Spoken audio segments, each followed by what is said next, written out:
Welcome to the test plot. I'm one of the hosts, a co-host, Wyatt. And I'm the other co-host, Justin. And we're just two agronomy college students giving your perspective on the ag industry.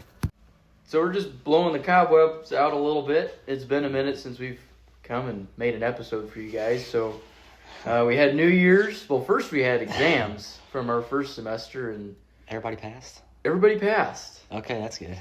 Colors were flying, that's for sure, Yeah. but we made it. Probably my most successful semester is now behind me. Hopefully my next most successful semester's in front of me. But yeah, break and everything, the holidays, Christmas, New Year's, the whole 9 yards. First day of a semester ought to be a national holiday. Yeah. That's off to a flying start, but it's not bad to be back considering we've been back for 3 weeks, but Yeah. take with a grain of salt. We are students first, and we are trying most of what our best is and just kind of going with the flow with new classes and new schedules. But we're making it work for this episode and trying to get some scheduling issues down. But we'll make her work for sure. But how was your break, Justin? It was pretty good, refreshing.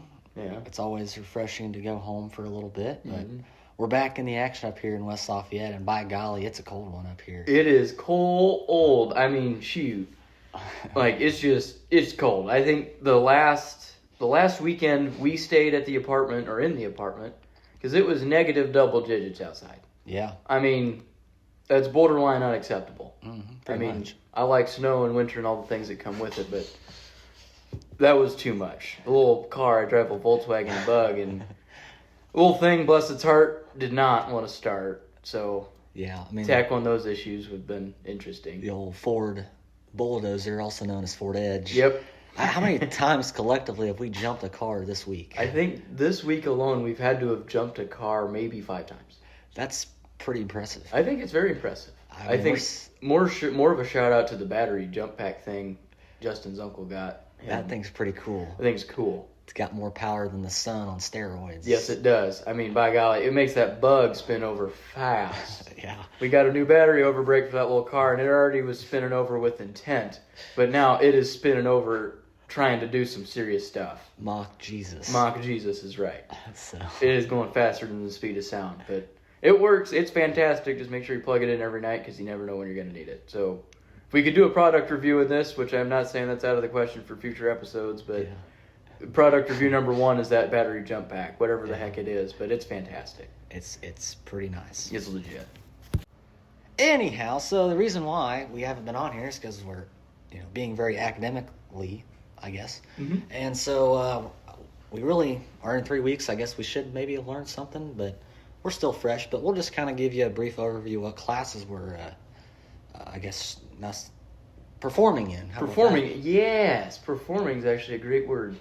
I was going to say struggling, but performing is... Performing's better. Yeah. I mean, yeah, I think that's better than struggling. Yeah, And we never struggle, right? No.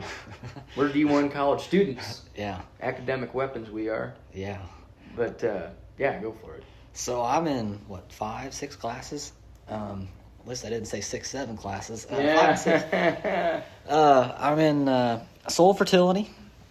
I'm in an Excel spreadsheet class. That sounds awful. I'm in a kind of an ag market, kind of just a general ag market econ class. Mm-hmm. And then I'm in a intro to advertising class. And then I'm also in, and last but not least, organic chemistry, which is always a joy. So, of course, then crops team on the side, but, Wyatt, what do you got going on? Oh, shoot. In that academic brain? Oh, my. Well, the half of my brain that is trying to focus on classes, so let's see. We got genetics, more specifically plant genetics, crop genetics, whatever you want to call it. I got a communications class. For those of you who may not know me, I'm a heck of a communicator. Professional communicator, as some would say. But those of you that do know me, I am, and they can attest to my communication skills and the fact that I am in an oral comm class. That's what this is prepared public speaking and even unprepared public speaking, which I'm most attuned to. That class has been fun so far, but I have certainly questioned some of my classmates give a crap, if you will, on how it is to talk to people.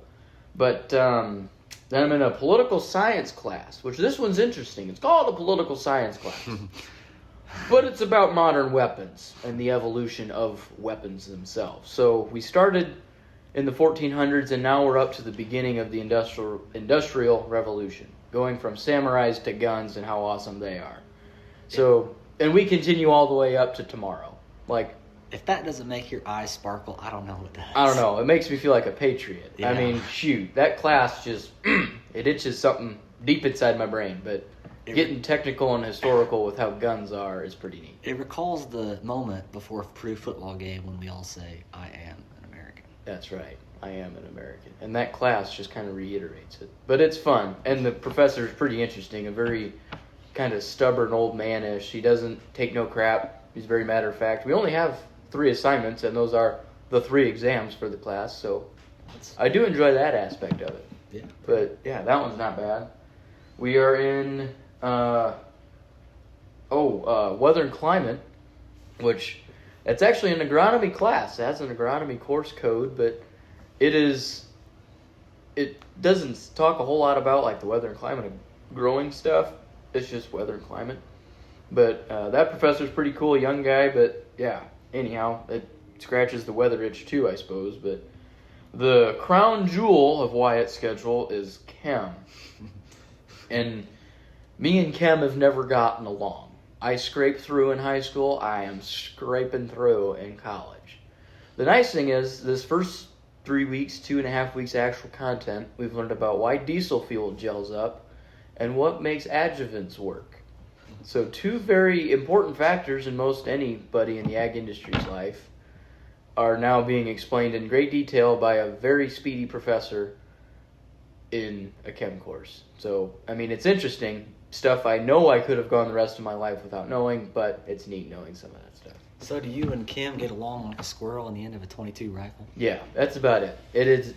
I'm running around for dear life looking for my nuts. It's been a heck of a ride with me in chemistry. There again, it's kind of one of those if you know kind of things, but we're gonna tackle it in one try. Let's just see if that lays any groundwork for some clues. But yeah, really not a bad schedule. I got some good friends in all of my classes, so with friends, God, and a whole lot of luck, I think I can make it through this semester relatively unscathed.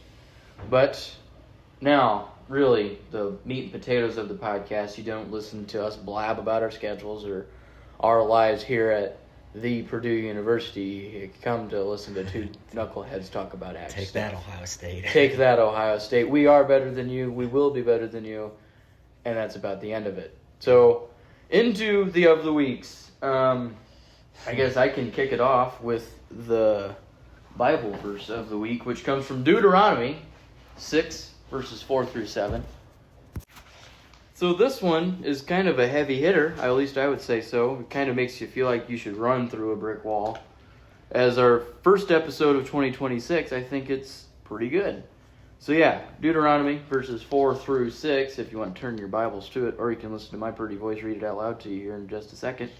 Once I get to the page, there we go. So chapter 6, verses 4, right here. So, listen, O Israel, the Lord is our God, the Lord alone. And you must love the Lord your God with all your heart, all your soul, and all your strength. And you must commit yourself wholeheartedly to these commands that I am giving you today. I mean, yeah, that's pretty much 4 through 7. So yeah, we're there. So I think it's just a fantastic one to start the year off with. It's kind of telling us, hey, do the Lord's work and do what he commands you to do. And don't doubt it, just let it happen.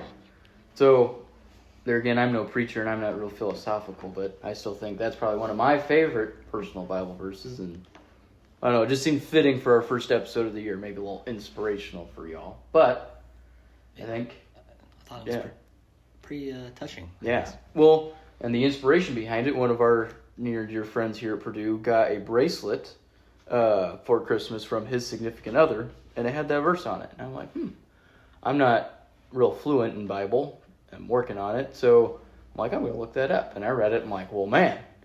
Felt like, yeah, kind of how I said earlier. It makes you just want to run through a brick wall. And so maybe we could pass that on to you, Yeah. listening at home. Absolutely. But anyhow, I think now it's time for equipment of the week. And with this one, we might start with Justin, because his is legit. And it kind of ties into what we're going to talk about today a little Yes, bit. it does. We're going to keep that a surprise. Oh, yeah. So my equipment for the week, or equipment of the show, rather, Yeah. is the Big A, AgChem Big A floater.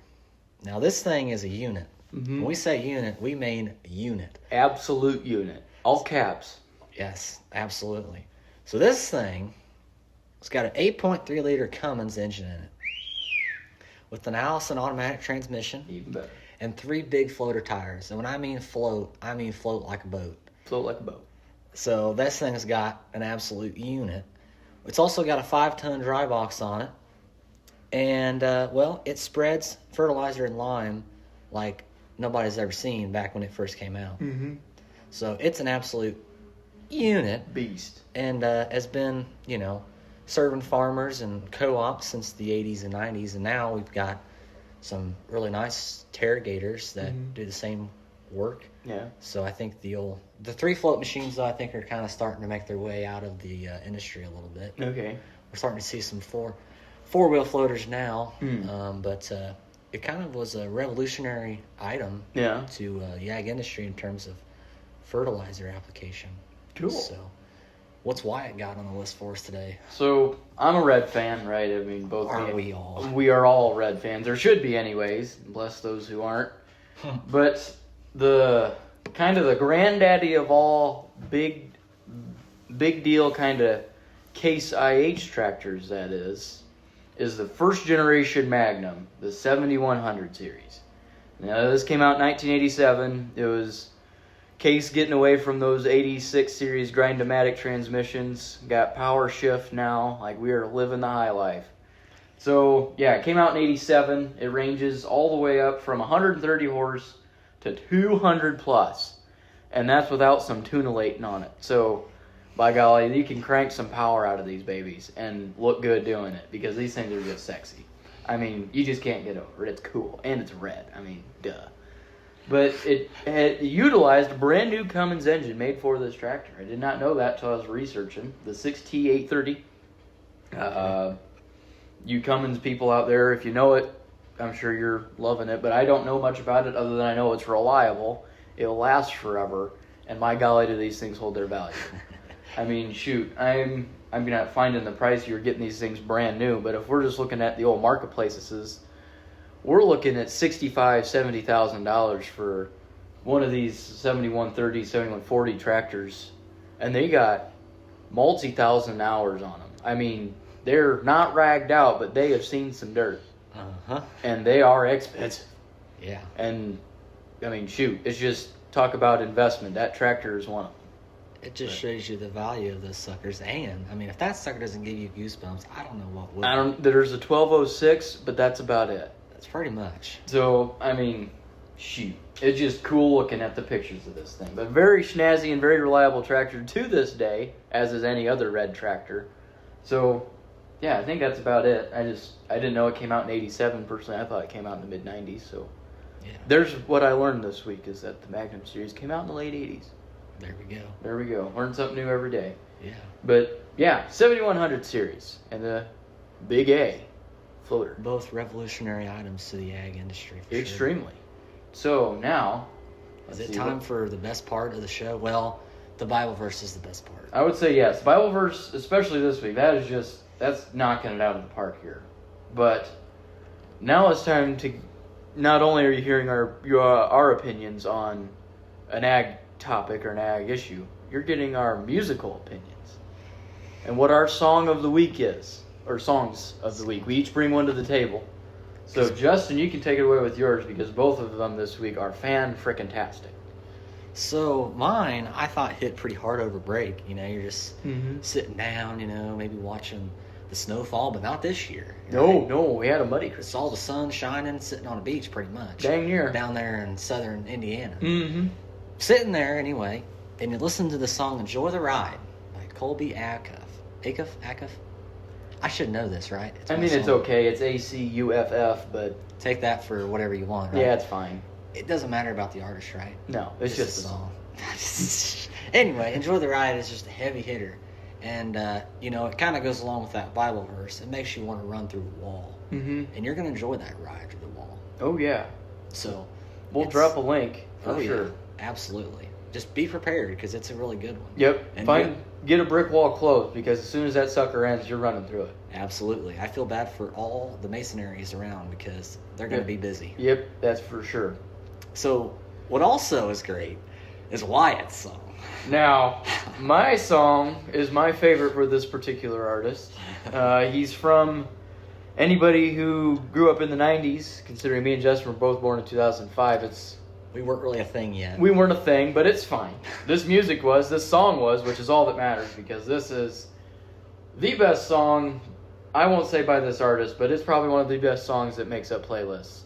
That Summer by Garth Brooks. I mean, talk about goosebumps. And he's talking about wheat, so it's agronomic. Oh, yeah. I mean, shoot. He's just checking all the boxes. Absolutely. But as soon as that first kind of 10 seconds, not even 10 seconds, first 3 seconds of song come on, everybody in the room just perked up. Like, is that Garth Brooks? Is that Summer? It frickin' is. And everybody's singing along, everybody's air guitaring the crap out of it. I mean, it just gets your juices flowing.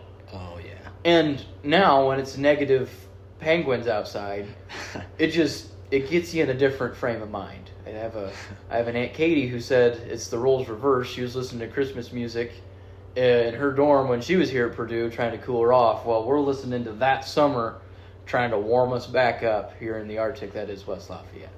And any beach song out there in the country genre, pretty much. Mm-hmm. I mean, there's a few times here in the old Oasis, our apartment, we had it sounding like a tiki bar. I mean, music just trying to warm up the soul a little bit as you look outside and there's snow going sideways at Mach 4. I mean, it's just something about that song just gets you going. And it's Garth Brooks. I mean, no one can beat him. No one, I don't think. I mean, there's George Strait, there's a few others out there, but I would gladly take the debate in certainly greatest country artist being really good entertainer. And an entertainer. He is a heck of an entertainer, I hear. Yeah. Never been there. Never been there either. My parents and brother have, but I have not. So, I mean, to be determined. Someday I would like to see him, but absolutely. I'm just fine listening to him on Spotify here in the apartment too. Don't matter. It's a good old jam session. Yes, it is. You know what also is a jam session? What's that? Not the commodity markets. That is for sure. I think we knew that. Yeah. So anyway, corn. This is as of 1/29/26. That's today, Thursday. It's kind of hard to believe it's 2026, but yeah, I'm still stuck in 2025. I'm just writing 1/29/25 on stuff now, but yeah, it's 2026. Yeah. Well, anyway, 1/29/26. Corn. Last price was $4.30. The soybeans were $10.72. Wheat was $5.41. And then we get into the live cattle, feeder cattle, and lean hogs. Live cattle was at $2.35 a pound. Feeder cattle was $3.65 a pound. And the good old lean hogs was 87 cents a pound. So, I don't know. That's the market price. Yeah. I guess. I don't know, beans sound a little bit better than the last time we did one of these. I might be talking out of my hind end, but I don't remember it correctly. But that 1070 number sounds a tick better. But yeah. It might have been a low 10 or something the last time. But I couldn't tell you, to be honest with you. I really couldn't either. I've got the memory of a raccoon, so. Yeah. They have good memories? I don't know. I'll have to ask one. If I pass one on campus or something, I'll have to ask. You might, because a lot of crazy things. Hey, do you remember stuff good? Yeah. I don't know. We'll have to ask. We'll find that out. We'll do some R&D for you. Do raccoons have good memory? We'll talk about some good R&D here on Purdue's campus. That's right. We got all kinds of wildlife. The people, the squirrels, the raccoons. I mean, shoot. It's dang near the Indy Zoo. Solving the world hunger and talking to raccoons. Yep, talking to raccoons. We're doing all kinds of stuff here in West Lafayette. But that's the markets. Thank you, Justin. We appreciate you and everything you do for this podcast. Now on to the main subject, of which is by Justin's graces too. He brought this tidbit of knowledge back with him from break, and the idea, I mean, by golly. Think of a kid in a candy store when it comes to this topic. He's all giddy, bouncing up and down and stuff, doing a little hee. But we're going over the fertilizer industry. Now, we're only 3 episodes deep in this podcast, but by golly, we're getting some heavy hitters here in the early parts of the game. So, yeah, I watched a interesting video over break with my uncle. Yeah. And it was about the fertilizer industry and how the industry as an oligopoly, big words, is a little bit interesting, and kind of makes you question maybe the fertilizer industry a little bit, and maybe kind of gives you a little bit of worry too. Good. Being a U.S. farmer. So I guess we'll go ahead and start off by saying this oligopoly that we speak of consists of 3 companies. Now, real quick, I'm going to interrupt you. What in the world does oligopoly mean? It's a market Okay, where there's very few sellers I see. or suppliers, and that being Nutrien, the Mosaic Company, and CF Industries. I see. And since there's so few, they can offer a very, very... I say offer. They can ask for a very, very high price. Yeah. They're certainly a price maker. Oh, that's yeah. for sure. Yeah. And so they're offering a very, very high price, Mm-hmm. or high as I guess they really want to. Yeah. Which shows, looking at these prices, I mean, by golly, they're pumping them up like a tire. Absolutely. Yeah. And, the buyers of this product, the U.S. farmers, I guess they're not really the direct buyer, but they're the buyer. Mm-hmm. Kind of don't have much choice but that to pay it. Mm-hmm. So, granted, we're currently studying on how to be good economist. You know what I'm saying? And an agronomist. Yeah. So, we're learning how to deal with money, but also plants and dirt. So going along with that, we just gave you the big 3 fertilizer companies in the world. We're going to focus on the 3 big macronutrients, also known as primary macronutrients. That's N, P, and K. And so Wyatt is going to start off by just saying, what are the prices now, and what are the prices in the past? We're going to see if we can find some trends. Yeah. So, little preface here. So I took the prices of today, prices you guys are paying now for N, P, and K, and compared them against prices from 2016. So 10 years ago, first saying 2016 is 10 years ago. That's 20 years ago. No, jeez, okay. 20 years Holy ago. moly. Holy moly, yeah. 10 years ago. Golly. But yeah, taking the prices of these nutrients and fertilizers, and yeah, just comparing them against 10 years ago. So with nitrogen, all right, we got a problem here. Never mind, we're all right. Nitrogen, looking back to yesterday, we're looking at $780 to $850 per ton. Now, this is across the United States, and this is an average price. It is $780 to $850 a ton, which any amount of money that is 3 digits before the decimal point or higher is instantly scary to me. But yes, it's saying as of January 2026, the national average was right around 837, 820 something, somewhere in there.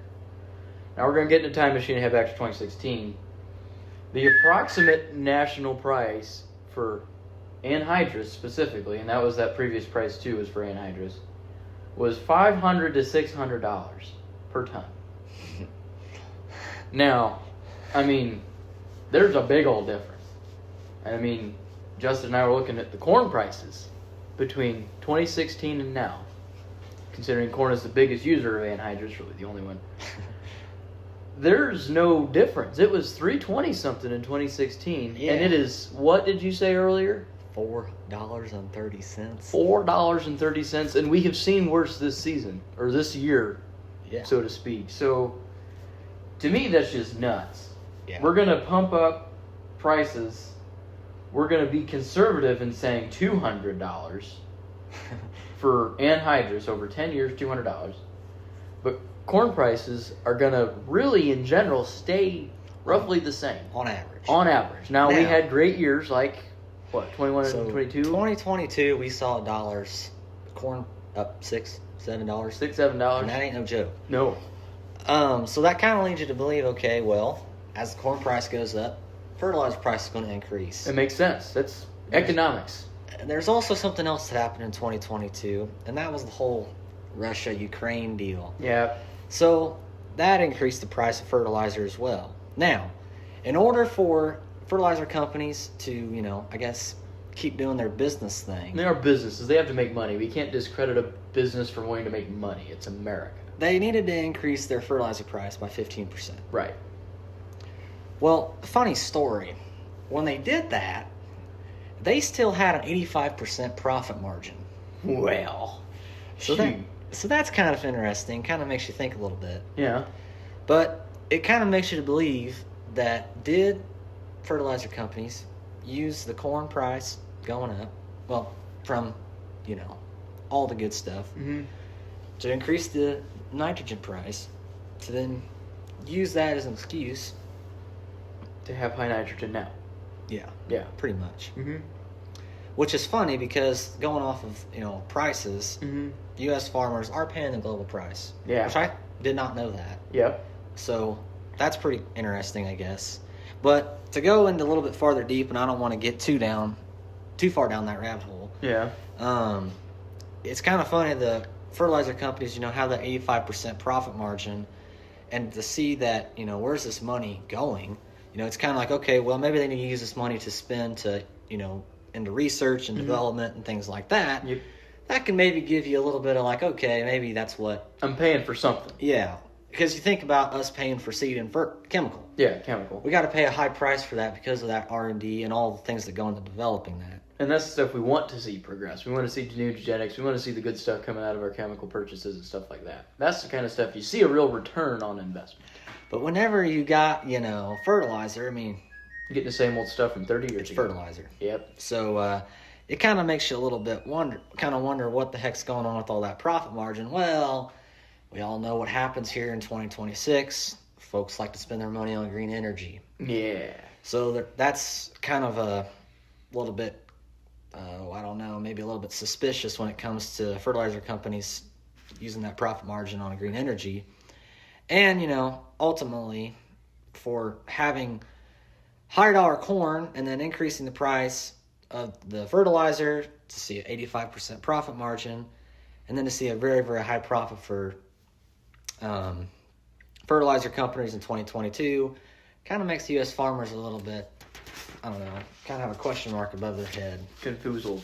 Yeah. I would be. So, I guess that's the nitrogen. Yeah. Nitrogen's a kind of a sticky slope, or a slippery slope. Yeah. Not sticky, it's slippery. Uh-huh. You can fall down some pretty serious rabbit holes just doing some digging and some, I would say, moderate research. You can learn a lot about where nitrogen comes from and how it's made, synthesized, all the things. It's interesting stuff, but The Haber-Bosch process? Yep. Yeah. Some science and chemistry I don't want to think about. But, yeah, anyhow, so that's nitrogen in a nutshell. So on to P. So we're going to do roles reversed here. We're going to go with the prices in 2016 first. And then we're just going to go on and take a little guess on the now prices of phosphorus. So in 2016, MAP, M-A-P, was right around $500 a ton on the high end. $450, $475 a ton. DAP was $495 national average also. Give or take about the same. Now, we're going back to now, 2026. We're looking at DAP prices of $847 a ton.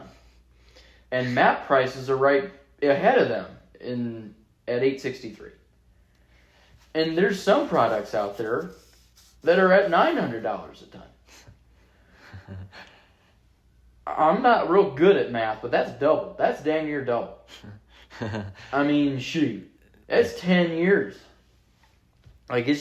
That's mind-boggling to me anyways. Granted, we're going to see prices increase and decrease and stuff like that. Yeah. But, damn. Mm-hmm. That much is a lot.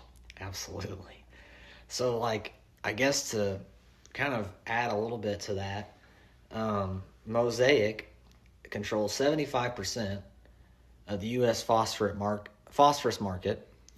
And during this video that Wyatt and I watched, the farmer that was kind of breaking down the whole fertilizer industry and kind of what gave us the thought of having this little episode here about this, or the topic for the day, also kind of mentioned the U.S. government banning some of the lowest price competitors of Mosaic.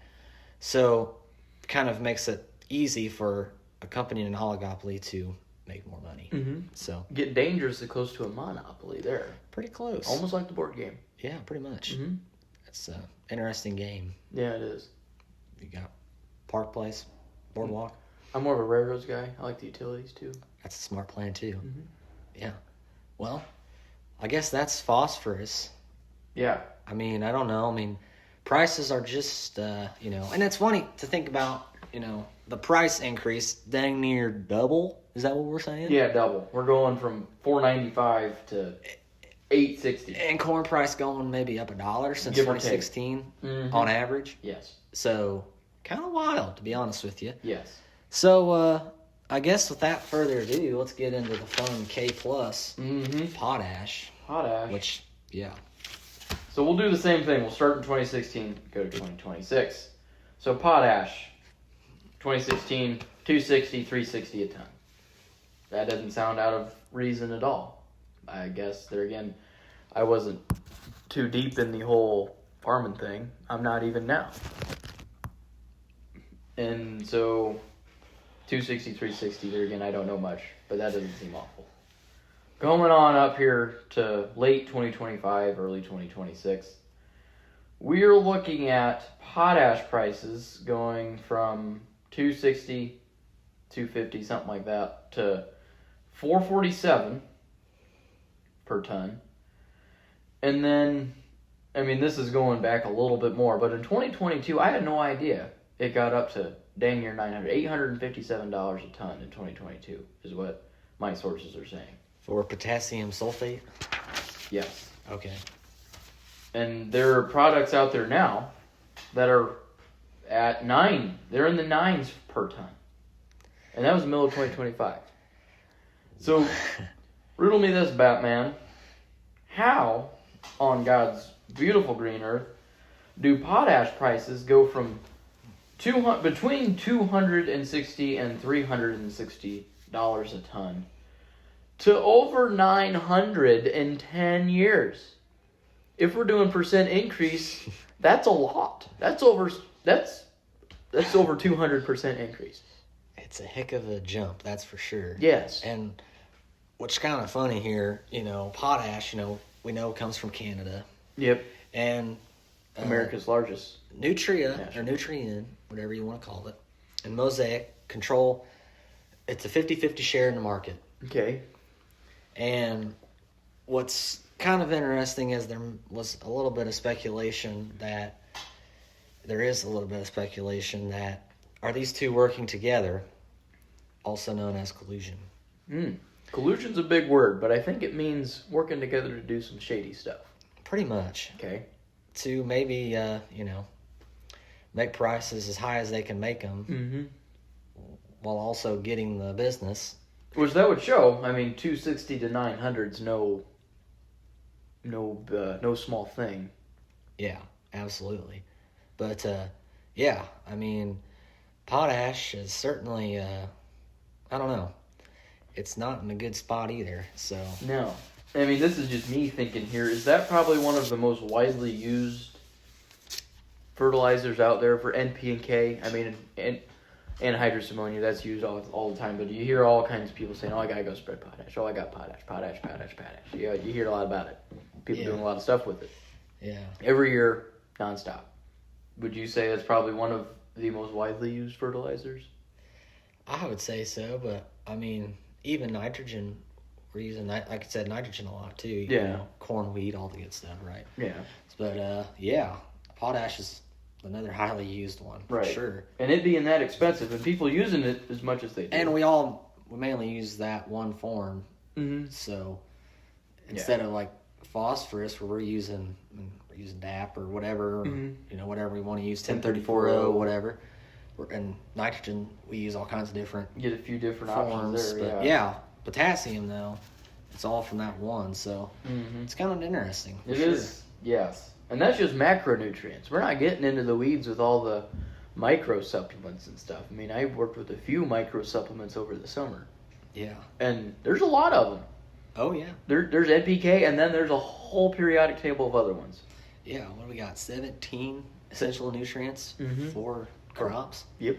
So, yeah, we got three macros, 3 micros, and then a plethora Yeah, of micronutrients. Right. There you go. Yeah. So, anyway. So, I guess, kind of, not to make this a depressing show here. No, we're not depressing people. Not trying to be. We try not to be. I don't think we ever are we? I don't think so. We'll have to ask around. We'll ask the raccoons if they have good memory. We'll ask our friends if we're happy people. Okay. That's a good plan. Yep. So, I guess to kind of break down this whole shebang here, I mean, I think at the end of the day, I guess as hopefully potential future agronomists in the ag industry, it kind of makes you wonder, well, what are we going to do? Yeah. We're going to keep paying high prices for fertilizer and keep making other ways to make the money back? Just lose money no matter what and start out as a billionaire and become a millionaire? Yeah. See, that's one thing we have not brought up, but certainly have not forgotten. While the fertilizer markets have, an 85% or 80, fertilizer manufacturers or suppliers have an 85% profit margin. Now, I'm willing to bet most farmers' profit margins aren't 85%. No. I don't think it's anywhere close to that. Just in my simple thinking, that's a big leap going from the people that are supplying these essential things to make other businesses essentially run. Yeah. Have an 85% profit margin, and these other fellas are way less than half that. Way less than half that yet. Yeah. Is just a tick hairy. Yeah. Now, you gotta make money. Business make money. And being in the country that we are in, it is we have capitalist capitalism. Yep. So I mean, you can't knock on the fertilizer companies, I guess, for just making money. For just doing business. But man, some of the business they seem to be doing it's shady. Seems a little shady. Seems a little shady. Absolutely. So I guess it kind of raises the question, the agronomists and farmers need to figure out a way to maybe change the way we apply or provide nutrients for crops, or keep doing what we're doing and just maybe ride it out, so to speak. Lower rates. I mean, certainly. I mean, we could just all raise 50 bushel corn next year, and yeah, it sounds lovely, doesn't it? Yeah. I guess that's probably not the best plan. No. But shoot, I mean, if half the country did that, even if a quarter of the producers in the country did that, I think there'd be some eyebrows raised. Yeah. The price of corn would go up. It would. Yes, it would. But the population might not go up, though. Yeah, say the population will be concerned. Sure. I mean, at least I think I would be anyways. Like, oh shoot, we're going from 280s, 300 bushel the acre corn to hundreds. Yeah. Low hundreds, mid 50s. What the world? Yeah, and then we have a professor last year tell us that in order to feed the future population, I think by 2050 or something like that, we need to double our production. Yeah. Is that?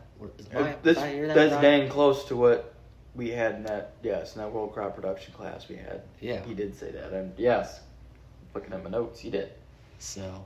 But now, that means, are we getting to 600 bushel the acre corn? It kind of raises that question. And another thing, too, is like, okay, we're going to raise this 600 bushel corn. How are we going to get it the nutrients and affordably? Then also, I mean, yeah, there's certainly a point where it's like, well, more fertilizer is certainly not going to help. Right. But then also, we're losing farm ground like, nobody's business. Yeah. Mm-hmm. Whether that's to industry, solar farms being something I have a very strong opinion on, but we'll get to that in another episode. Yeah. Yes. I mean, farm ground in general, I mean, God ain't making no more dirt. No. So if you got some, It's just you're in a very unique position, especially in today's Yeah. age. You got green energy is a big deal. Wind farms, solar farms, those sorts of things, and there's more people every day looking for a place to live. So, And what's also ironic is yeah. these fertilizer companies investing in to this green revolution that we speak of. yeah, it seems a little counterproductive, at least in my opinion. Yeah. So, I guess that's the fertilizer industry in a nutshell by two ag dudes in college Yeah, that are just shooting some crap, hoping it sticks. So, and we're gonna throw this back out there. We are college students. We're sophomores in college. we're not experts. We are not experts. We do not know everything. We're never going to claim to know anything. And we do not represent any of the views or any stances of our university, that is Purdue. Absolutely. We do need to say that if we want to say we're from Purdue, we need to give a little disclaimer in there. So We had to slip that in. need to slip that in there, just make it known. Yeah, there again, we are idiots. This is our take on this topic, and if you like it, cool. If you don't listen to us. Without further ado, though, we hope you enjoyed this episode. Yep.